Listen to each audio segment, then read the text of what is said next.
Welcome to the Content Magazine podcast, conversations with Silicon Valley's creatives. I'm Daniel Garcia, your host and the cultivator of Content Magazine published by SV Creates. Hello, this is Frank. Today we talk to Frank Nguyen, the owner of Academic Coffee. Hey Frank, how you doing? This is Daniel. Hey Daniel, can you hear me okay? Yeah, sounds good. All right, cool. We have no childcare, so Kathy and I are just taking turns, and we're just doing the handoff. Well, I guess you aren't sheltering in place necessarily because you're still running the shop, right? That's correct. Kathy's home with Finley most of the time. She's working from home. I'm still going to the shop every single day, but I usually go really early in the mornings and then later in the day. Yeah. And how long has Academic been open now? Is it 3 years? Just about 3 years. So the corner shop, we're at about 2.5 years right now. If you include the pop-up, then 3 years. Okay, yeah, that's kind of fun because I don't know if this is good or bad, but I don't even relate it now to being when you were at the pop-up, right? I just think of it as the corner, the second. Yeah, shop. yeah. So I guess that's kind of a good thing. Right. It is a good thing. What's really nice, actually, is that now that the shelter-in-place order is in effect, we've seen people come out that we haven't seen in a while, and they visit us since the pop-up days. Yeah. And they're just like, hey, since I don't have to go into the office today, I decided to just come by and pick up coffee because I was thinking of you guys, and that's actually been really nice. Yeah, that's cool. What I've seen is that you guys really adapted well. Tell me kind of a little bit about that process. Yeah. Thanks for noticing. So I'm always really concerned about the safety of our staff and of our families. Starting March 4th was when we first had our first team meeting about it, and I was reading about the news in Europe, and I saw the cases start occurring in Santa Clara County. I think on the day that I first met with our team, like our baristas, there were maybe a little more than a dozen cases. And I was saying, hey, just to give you guys a heads up, I'm seeing this thing happen. And I was doing some math, and if we are on the same trajectory as Europe and these other places, we're probably going to see 1,000 cases in a month. Yeah. And I said, hey, maybe it's not going to happen. I hope I'm wrong, but let's just all be aware of our surroundings and keep safe. Yeah. And actually, today is like April 3rd, and I just saw the number of cases, and we're just right about 1,000. Right.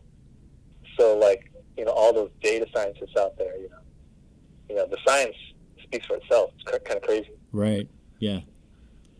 Yeah. But a few days after that first meeting, the cases started doubling in Santa Clara County. So that same week, by the end of that week, I said, hey, team, we're switching to all to go. We're not going to take anything from customers in terms of personal cups. We're moving everything behind the bar. And we're going to have some new sanitizing procedures. And we also use, commercial cleaners. But I was like, hey, we're just going to switch to all bleach right now for all our cleaning solutions. Yeah. And this was just a few days later, around March 7th. Yeah. And then by the end of that weekend, I think we were like up to 40 cases already. And so I was like, okay, hey, this is when we're changing our setup in the shop. Right. And that's what you probably noticed. We were moving out all the tables and chairs. We have way less of them. Yeah. We even reduced the number of patio chairs so that the shop doesn't get too congested. Yeah. And then by the middle of March, we actually got rid of all our seating. And I was like, hey, this is the only way that I personally feel safe because I'm here every day. I want my baristas to feel safe. Yeah. And then right before that, right after that, I think the day after, the county announced a shelter-in-place order. Right. And we had already gone all to go at that point with no furniture. And then just a few weeks ago, we decided to just close down the shop because even though we were taking every precaution that we could, I felt like the community might not have been responding to everything that they were hearing. Sure, because yeah. we were seeing people like walk around, and we saw people coughing, and one of my baristas, made a comment saying, "Hey, I feel safe when I'm here, but sometimes I don't trust other people that are coming in from the outside world." Sure, yeah. So that's when we closed down to just kind of regroup, think about all the ways to make our team feel safe, listen to them about what would make them feel safer. And I think the only reasonable conclusion was that we can't let people inside the shop anymore. Yeah. So we kind of just shifted to this takeout window model where we prop a door open. We have like a little table set up. It's like a little takeout window. Yeah. Well, you started to offer very interesting, like there was vegetables, and then the the boxes that you were doing. Yeah. Yeah. So we did that for a couple reasons. The first reason was that when we shifted to the takeout window model, our sales like plummeted. Like it was insane. It was probably like a 60 to 70% drop. Right. Because people wanted to come inside and people wanted to hang out. And I started getting concerned for our baristas because they were saying, "Hey, I'm going to the grocery store. I can't get toilet paper. I can't get, certain vegetables." And so I was like, "Hey, everybody, tell me what you need, and we can get it through our cafe vendors, our cafe suppliers for all that restaurant stuff." Yeah. So I started getting our team toilet paper. I started getting our team produce. When the shelter-in-place order came up, I put in a big order of groceries for our entire team, and we just divvied it up for everybody because I didn't know how bad it was going to be. So I was like, "Hey, everybody, here's a week's worth of food, just in case." And then I guess people heard about that, and they were like, "Hey, why don't you guys get us produce? We'll get it from you guys." Yeah. And then at that point, we started, trying to find things that most people would want, things that could keep well in the fridge. So we started doing a ton of produce. So it started off with just like pretty much basic items like oranges, bananas, apples, potatoes. Yeah.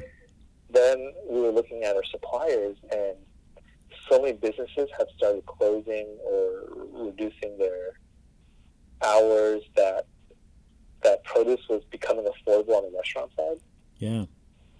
So we started getting Brussels sprouts, tomatoes, kiwis, coconuts, pineapples, and beets, radishes. Like it was pretty diverse. Yeah. We were able to get broccolini for a while, and so then it just became like a constant, I guess, struggle of okay, what's available and what's fresh for the cafe. Yeah.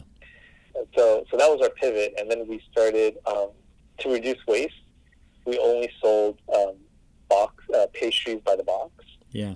So we kind of packaged together like little boxes of assortments of pastries, and then we also started jarring jams and making that ourselves, and finding ways to package products that are more like for your pantry, for your cupboard, or for staples that will last like a week or two. Yeah. So that people can stock up, because we're not seeing our customers as much anymore. They might just come in like once a week or once every other week. And that's what they should be doing. I mean, they shouldn't be going out every day for the shelter-in-place order. Yeah. I have to say, like all those kind of things. I mean, I think it's brilliant. And do you think like you couldn't imagine 2.5 years ago, 3 years ago that you would be selling beets out of your store, right? Yeah, I mean, I never. My dream was to never be a grocery store. Right. It just came out of necessity, because during this time, one of the things that Kathy and I decided to be committed to was let's not reduce hours for our staff, and let's not lay anybody off for as long as we can. Yeah. And so during this entire time, for the past month that this has been going on, we did not lay anybody off, and we didn't cut any hours. Yeah, that's incredible. So it's just been, for me, it's just been like every single day is like, what can we do to get things that customers would need? Yeah. So now we're selling toilet paper. Now we're selling bleach, even like all kinds of cleaning products that we have available on the restaurant side. Yeah, yeah. Now it's become a challenge because just this week on the food side, we're seeing food shortages now where, it's finally the restaurant side has finally caught up to what Sure. the rest of consumers are seeing. So the price of eggs has gone up. The price of milk has gone up. Right. Some vegetables aren't available anymore. So now it's like, okay, what can we do for next? So it's every few days, it's like a new challenge of what can we do. Yeah. Well, I really appreciate it because I know even as you were, launching the coffee shop, academic, you wanted to pay your workers a wage, like a livable wage as much as you could. And even for you to continue that whole kind of process of not wanting to lay them off and then figure out other products that you could sell so that they can stay employed. Now that's got to be coming from who you are, right? So what is your kind of like personal like mission and value that is coming out through academic, and not only in this time but from the beginning? I think academic has always been about the quality of ingredients, yeah, and the quality of the people behind them. So part of it is like we have an outstanding product where we try to source the best ingredients possible, and our team is really great, and to have a great team, you have to treat them well too, to reflect that. Because the service industry is a tough job to have. You're dealing with all kinds of different people, all kinds of different situations. Yeah. And I feel like when you take care of the people, it's easier for them to do their job. Like one of the first things I said a few weeks ago when the shelter-in-place order came out was that I said, hey, no matter what happens, we're going to continue paying everyone's wages and keep it status quo for as long as we can. Yeah. And I think that helped reduce some of our staff members' stress. Yeah. Because it's like if you are worried about if you're going to be able to pay rent or not, then you might not be thinking about, did I wash my hands? Yeah. Did I change out my gloves when I moved from this part of the cafe to this part of the cafe? And so, it has an effect. So yeah. So I think the fact that we've done our best to take care of our team, that they've been able to kind of roll with the punches and adapt with the situation that's happening. Yeah. Because literally the cafe is changing every single day. Right. And how much do they give input on different products that might be sold, or maybe what's the next type of box that you might do, or how much are they involved in that process? Crisis. Usually, generally, I'll come up with an idea or someone else comes with an idea, and then we do like a taste test for everybody and get everybody's input on the final product. Post-crisis, I've just been rolling it out. It's just really been me right now executing, just to try to get things out as quickly as possible, and then I just ask our team to like, hey, this is what we're doing. Here's the information on it. Let me know if you have any questions. Yeah. So there's less input than I would like, but at the same time, everyone kind of understands that we're doing this to kind of keep the business alive. Yeah, it's kind of triaging in a way, right? You have to act faster. Yeah, and I think that knowing that you're doing these things to keep them employed, they appreciate it, and I'm sure it makes it easier for them to implement them, right? Yeah, I think so too. Because what I'm hearing from our baristas is that everyone knows a significant amount of people that are not working right now. Yeah. And because people in the service industry, they tend to have friends in the service industry or live with other people in the service industry. And I'll hear things like half my roommates are unemployed. Yeah. And it's kind of a scary thought to hear that, because it's going to have a ripple effect in the community. Yeah. And I think we're just at the start of it, and we haven't really seen this ripple effect yet. I mean, I think some people who are out not every day can see it, but, you know, even when this is all over, it's going to have a lasting negative impact of people that haven't been receiving a normal income for months at that point. Yeah. It's interesting. So I was just kind of curious, what type of leader? I mean, because you're a very gentle, peaceful kind of person. And so what kind of leader would you say that you are? What kind of style and these things that you're doing, are they strategies that you've kind of read in certain books or something like that? Or is it kind of, where's this kind of coming from? I think a lot of it has been from experience, like my experience of working for other people. Yeah.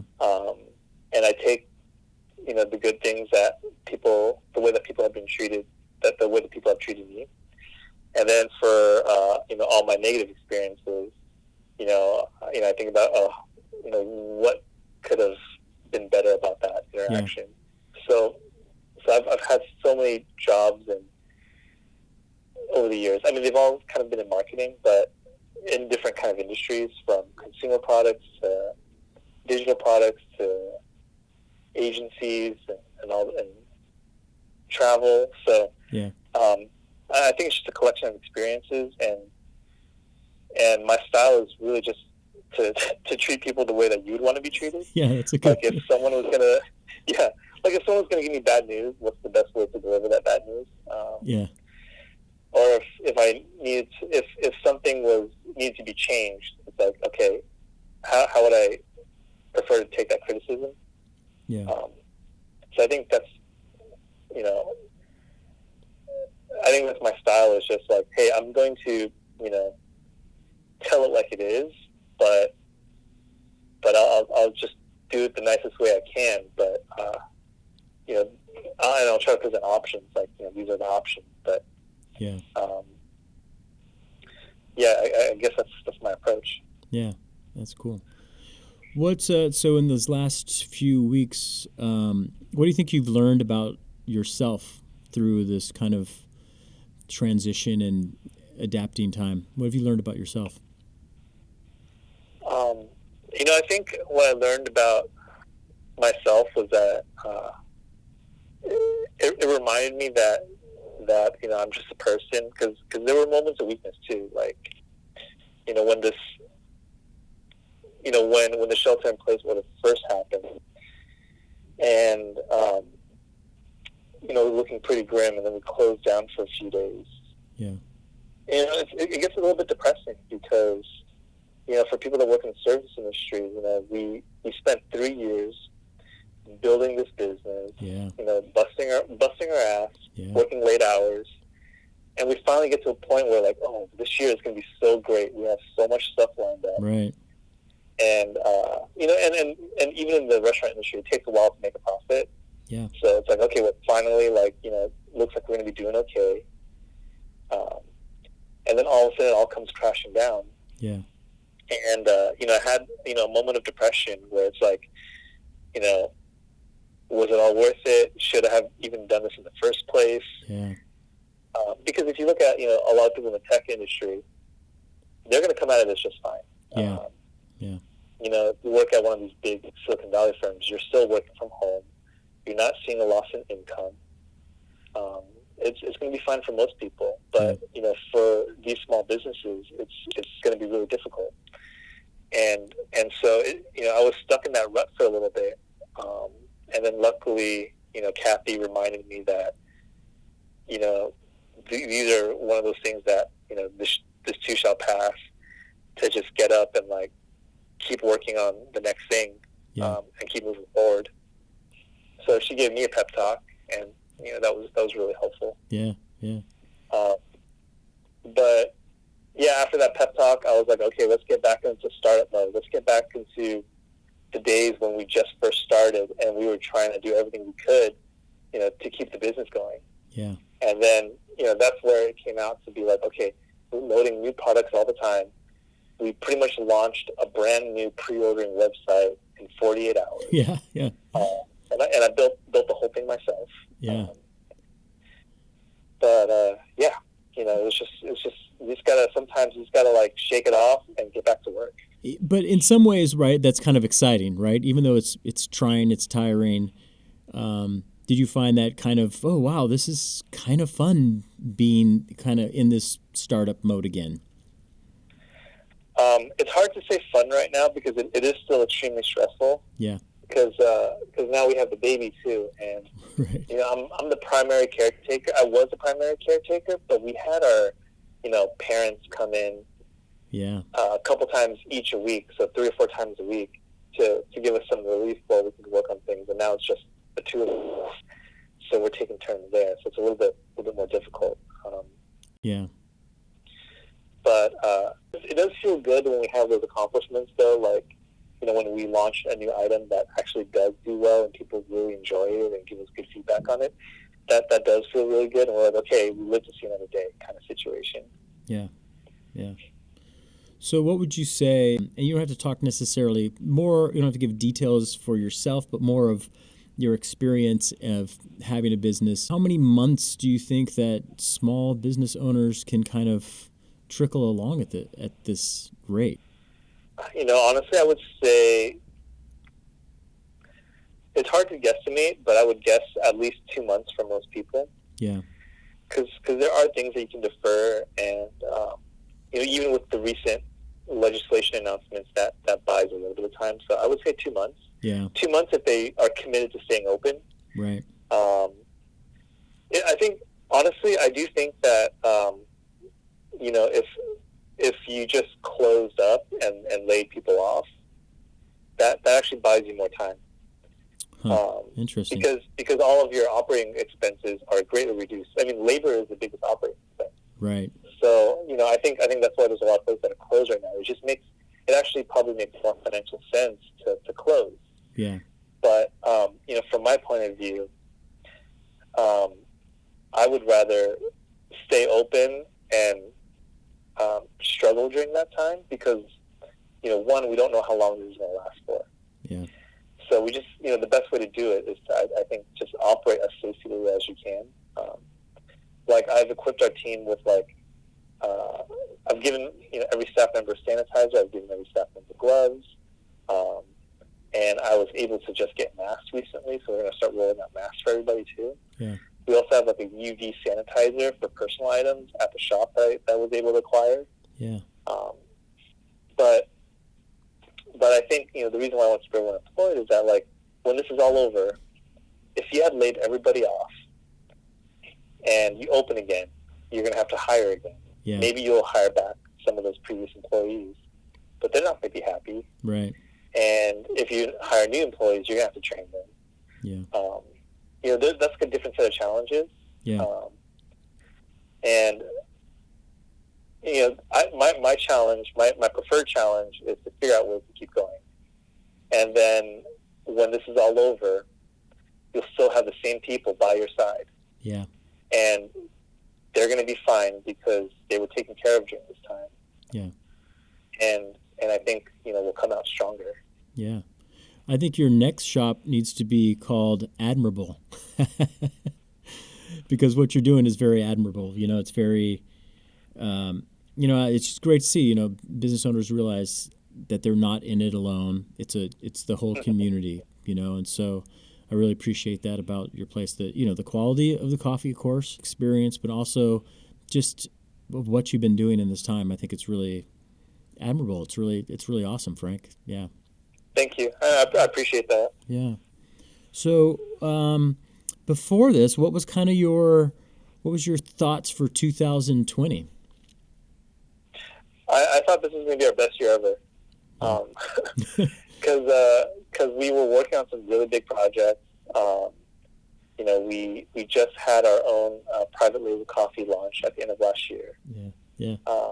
And I don't know if you saw this, but we had a deal that was announced where we were going to have a location at the airport. Oh, at awesome. San Jose Airport. Yeah. And that was going to be huge for us. And I was like, okay, Finley's, college fund is going to happen. Yeah. And then now that's just deferred. that's not going to happen anymore. Yeah. I mean, maybe it will happen after this is all over, but there's going to be significant delays, and there's going to be a whole ripple effect in the travel industry where people aren't going to want to travel anymore. Yeah. So for now it's on hold. But we'll see that. And the other thing was, we've been doing so many catering events. We have so many events lined up for the year already. Yeah. From people coming to the convention center, to other office events, and all of that was canceled. Yeah. And I don't see that coming back at all. Yeah. Yeah, something that's going to have to be rebuilt after, right? Yeah. Yeah, and if it gets rebuilt after, it's not going to be this year, because even if this blows over and cases dwindle, I think people are going to be cautious about doing any big scale events this year. Yeah. Also, these events take so long to plan. Some of these events are planned a year in advance. Yeah. Yeah. That all they can really do is start planning for the next year and call this year a wash. Yeah. Yeah, very interesting time. Well, in some ways, what you're doing, I think, is making this your best year ever in a way, right? Just the way that you adapted and it showed that you could do that. And just your thinking, it may not be the best financially or solidifying, college fund, but in some ways, it's really awesome what you've been doing. Thanks. Yeah. I think the only thing that I hope to come out with at the end of all of this is that, the business stays intact is the best case scenario, and then our team stays intact because no one had to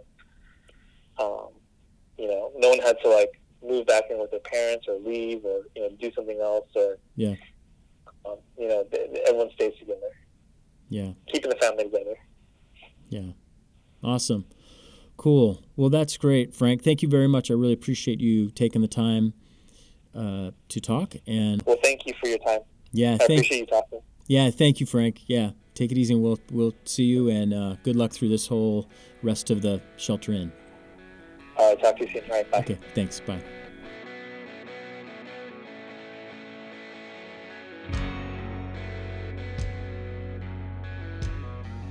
In addition to Content Magazine, SV Creates provides opportunities for artists to have resources and training. So from time to time, we'll be checking in with Alyssa, who is a part of SV Creates, and she will be giving us some of the updates of what's going on with resources. Hi, Alyssa. How you doing? Hi, Daniel. Hi, everyone. I'm Alyssa, the program manager with SV Creates. I help with capacity building. We offer workshops, leadership programs, and grant opportunities. And while we're sheltering in place, I wanted to let you know that SV Creates is advocating to help make sure there are resources available for artists and arts groups in the various emergency relief funds and efforts underway in our state, local, region, and nation. We partner with Californians for the Arts, Americans for the Arts, and others. And if you're not a member of Californians for the Arts, you may want to join. They have lots of great regular updates. And follow our social media as opportunities arise. Thank you, Alyssa. Yeah, so you can follow us at svcreates.org is our website, or svcreates on Instagram. Cool, Alyssa, thank you. I'm excited about doing this feature each time in our podcast. Thank you. Great. Thanks, Daniel. Talk to you later. Thank you for listening to the Content Magazine podcast. Please follow us on social media at Content Mag and subscribe by going to our website, content-magazine.com. This episode's music is Muddy Water from Sakura's 2020 release, Coming Home Soon. You can find Sakura on Spotify.